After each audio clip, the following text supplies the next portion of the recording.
Amen, hein? Amen. Donc la première des choses, dans le plan de Dieu, qu'il veut accomplir dans notre vie, c'est d'abord un projet de paix. Ah, j'aime la suite. Il dit ceci. Car je connais les projets que j'ai conçus en votre faveur, déclare l'Éternel. Ce sont des projets de paix et non de malheur. Si ton Dieu a refusé que le malheur t'arrive, pourquoi toi tu l'acceptes? Oh, quelqu'un dit, je ne veux pas le malheur dans ma vie. Bon, en 2020, je ne vais plus vivre le malheur. Oh, tu ne le dis pas avec foi, dis-le en 2020. Oh, si tu avais dit ça avec foi, tu allais te lever, tu allais dire, mon pasteur, en 2020, je refuse le malheur dans ma vie. En 2020, je vivrai la paix dans ma vie. À cause du projet de Dieu, en 2020, ciel écoutez-moi, la terre écoutez-moi, les hommes écoutez-moi. En 2020, je vivrai la paix. Je vivrai la paix. Le matin, à midi, le soir, du lundi au dimanche, je vivrai la paix. En entrant dans ma maison, je vivrai la paix. En sortant de ma maison, mon Dieu a refusé le malheur dans ma vie. Allez, 2020, écoutez-moi. 2020, écoutez-moi. Ainsi dit l'Éternel. Ainsi dit Yahweh. Le temps de plaire est fini dans ma vie. En 2020, j'entrerai dans la paix. Je n'entrerai pas dans la confusion. Au nom de Jésus. Sit down. Oh, je sens que ça commence à bouger. Je sens que ça commence à s'enflammer. Alors, si ton Dieu a refusé, il a dit lui-même, le projet que j'ai pour toi, c'est un projet de paix et non de malheur. Si lui-même a refusé le malheur, pourquoi toi tu l'acceptes? Hein? Pourquoi tu l'acceptes? Papa, quand tu sens le malheur arriver, lève-toi. Dis, dans le plan que Dieu m'avait promis, il n'y a pas une place pour le malheur. Le malheur, tu t'es trompé d'adresse. Va chez les voisins. Oh, tu n'es pas voisin. Vous êtes voisin conflit.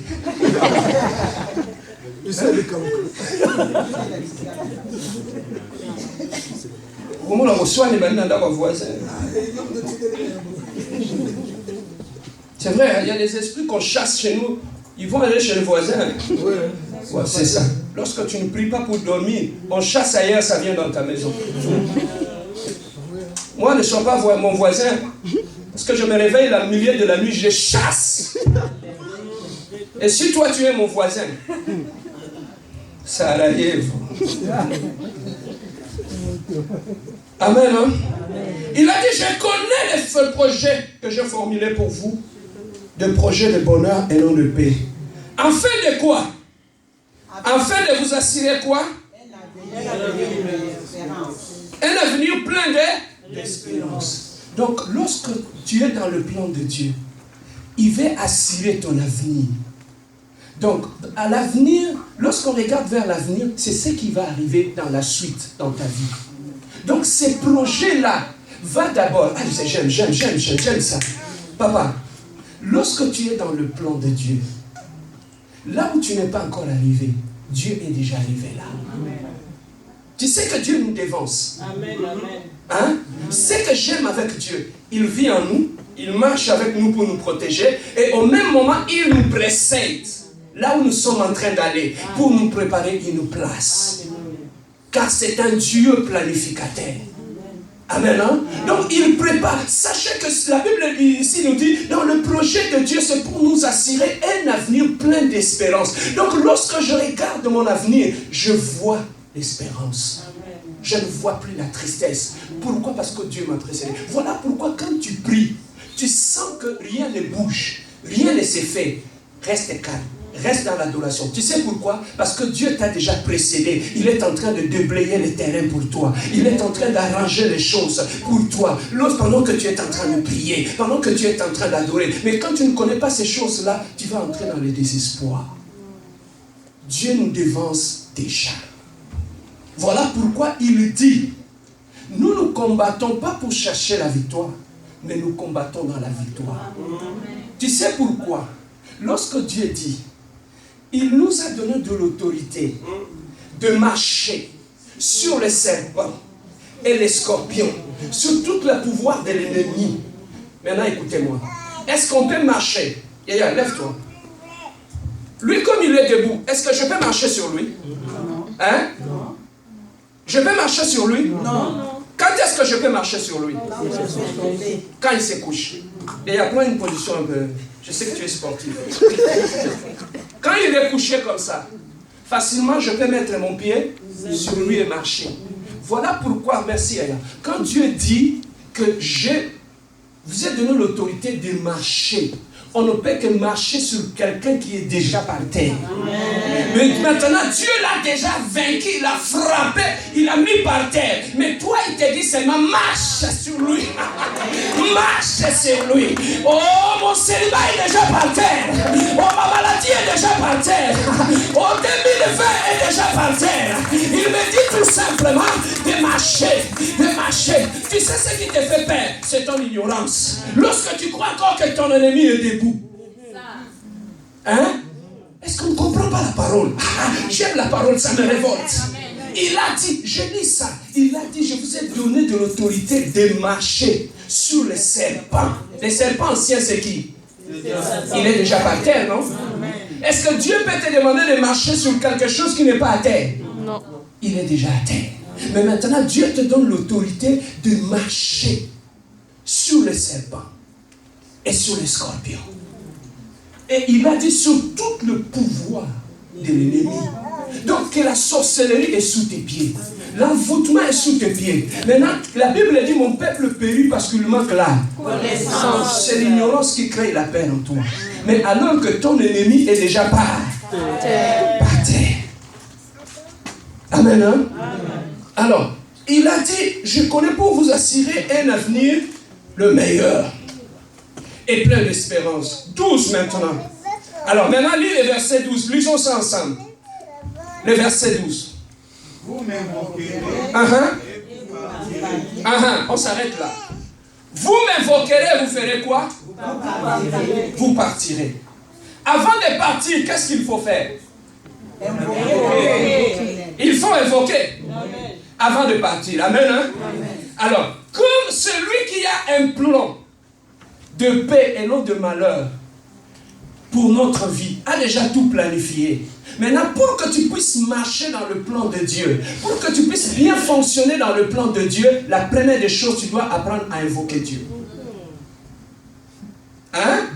Tu dois apprendre à invoquer Dieu. C'est lui qui va te dire, mets un pas devant. Mets un deuxième pas. Mets un troisième pas, arrête. Amen, hein? Pourquoi nous cherchons la volonté de Dieu? Moi, je suis ici, j'ai les yeux fermés. C'est Dieu qui conduit ma vie. Quand il me dit, Serge, mets un pas, je mets un pas devant. Mes yeux ne voient rien, mais Dieu a vu cet obstacle-là. Amen, hein? Alors Dieu me dit là quoi? Un pas à gauche, je fais ceci. Un pas avant, je fais ceci. Mais il ne me dit pas qu'il y a un obstacle. Mais juste, il me déplace. Tu vois comment Dieu fonctionne? Parce que s'il te dit l'obstacle qui est devant toi, tu vas avoir peur. Mais Dieu te guide simplement. Voilà pourquoi il a dit, j'ai un plan que j'ai déjà tracé. Mais pour que vous puissiez bien fonctionner dans le plan, vous devez me consulter. C'est comme ça aussi que le monde fonctionne. Quand tu as ton appareil qui ne fonctionne pas très bien, tu l'amènes chez le réparateur. La première des choses que le réparateur va te demander, amener une notice. Je vais lire, je vais voir comment le concepteur a fait. Amen, hein? Et à partir de ces notices-là, je saurai quoi faire, quoi ne pas faire. Voilà pourquoi, bien aimé, la vie a un plan. Maintenant, pourquoi tu as échoué? C'est parce que tu n'as pas voulu consulter Dieu pour avancer dans le plan de Dieu. Tu as voulu faire les choses par rapport à ton expérience, ton intelligence. Voilà pourquoi tu as frappé un mur. Mais lui-même, il a dit, mais maintenant, je me pose la question. Il a dit au peuple d'Israël, je connais un plan que j'ai formulé pour vous de bonheur et de paix. Mais s'il y a déjà un plan, pourquoi il leur demande de l'invoquer aussi? S'il y a déjà un plan. C'est que j'ai fait un plan, mais celui qui va te diriger dans ces plans, c'est moi. Pourquoi nous échouons dans nos mariages? Dieu peut te donner un bon mari, une bonne femme, tu peux échouer. Pourquoi? Parce que les gens, quand Dieu te donne un bon mariage, le Dieu, c'est lui-même qui va te faire fonctionner dans ces mariages-là. Hein? C'est lui-même qui va te dire, ne parle pas. C'est lui-même qui va te dire, fais ceci, fais cela dans ton mariage. Mais lorsque tu ne veux plus écouter Dieu, c'est fini. Amen. Hein? Alors, vous m'invoquerez et vous partirez. Pasteur Serge, qu'est-ce qu'on entend par invoquer? Invoquer, au fait, c'est quoi? Invoquer, en un simple mot, ça veut tout simplement dire faire intervenir Dieu dans une situation. Ça veut tout simplement dire s'appuyer sur Dieu dans une situation. Amen. Hein? Alors, à invoquer Dieu, c'est faire appel à Dieu dans ta vie pour qu'il puisse te diriger. Voilà pourquoi il a dit au peuple d'Israël, malgré qu'il y a un plan sur votre vie, mais avant d'avancer, avant de faire un pas, la première des choses que je vous demande, invoquez-moi d'abord. Consultez-moi pour tout ce que vous faites, parce que c'est moi qui connais votre plan. Mais maintenant, écoutez ce qu'il a dit. Il a dit, je connais le projet que j'ai formulé pour vous. Il s'est arrêté là. Mais est-ce qu'il avait dit au peuple d'Israël quel était ce projet? Non. Est-ce qu'il a dit en détail? Non. Quand Dieu nous guide dans notre vie, Dieu ne nous dit pas les choses en détail. Hein? Dieu ne nous dit pas les choses en détail. Regardez la vie de Joseph. Dieu lui a montré que tu deviendras une grande personne. Je vais t'élever, tu deviendras grand. Tu penses que si Dieu lui avait montré ce qu'il allait subir en Égypte là-bas, Joseph allait partir? Non. Il allait fuir, hein? Mais Dieu sait qu'il te fera passer par la prison. Il te fera passer par des obstacles compliqués. Mais ces obstacles-là n'arrêteront pas ta continuité. Pourquoi? Parce que sur ta vie, il y a un plan de Dieu. Amen. Hein? Lorsqu'il y a un plan de Dieu dans ta vie, le diable ne peut pas te détruire avant que tu puisses vivre l'accomplissement de la volonté de Dieu dans ta vie. Voilà pourquoi il a dit, vous m'invoquerez et vous partirez. Donc vous allez me consulter avant de partir. Ensuite, qu'est-ce qu'il dit? Vous m'invoquerez. Alors vous m'invoquerez. Et vous partirez. Vous m'invoquerez. Il a associé l'invocation et il a associé la prière dans la marche. Donc pour marcher avec Dieu, la première des choses, l'invocation, la deuxième des choses, la prière. Amen. Hein? Dans la marche chrétienne. Alors on avance encore. Vous m'invoquerez et je vous adresserai, et vous adressez vos prières et je vous exaucerai. Le verset 13, qu'est-ce qu'il dit? Vous me chercherez et vous me trouverez. Il y a trois choses. Invoquer Dieu, prier et chercher Dieu. Il y a d'abord trois choses. Invoquer, prier et chercher Dieu. Avant de partir, vous invoquez Dieu. Et lorsque vous voulez connaître la volonté de Dieu, vous priez. Amen. Hein? Et lorsque tu sembles être dans la confusion, qu'est-ce que tu fais? Tu cherches Dieu. C'est lui-même qui a dit, cherchez. Lorsque vous me chercherez, vous allez quoi? Me trouverez. Est-ce que toi tu cherches Dieu? Hein? Est-ce que toi tu invoques Dieu?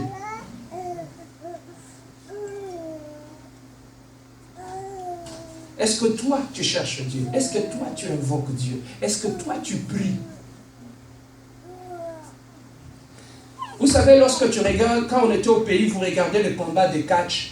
Des fois, tu vois quand deux catcheurs sont en train de se battre, tu vas voir un des catcheurs, il a fait ceci. On dit, il fait quoi?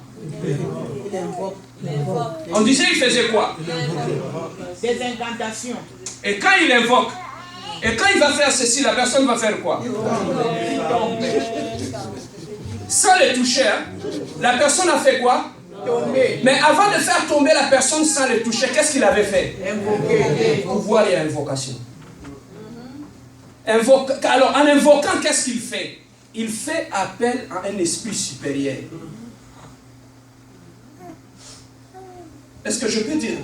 Oui. Il fait appel à un esprit supérieur. C'est ça qui fait que quand il agit, ce n'est plus lui qui agit, c'est cet esprit-là qui est venu, c'est cet esprit-là qui agit. Ce n'est plus lui.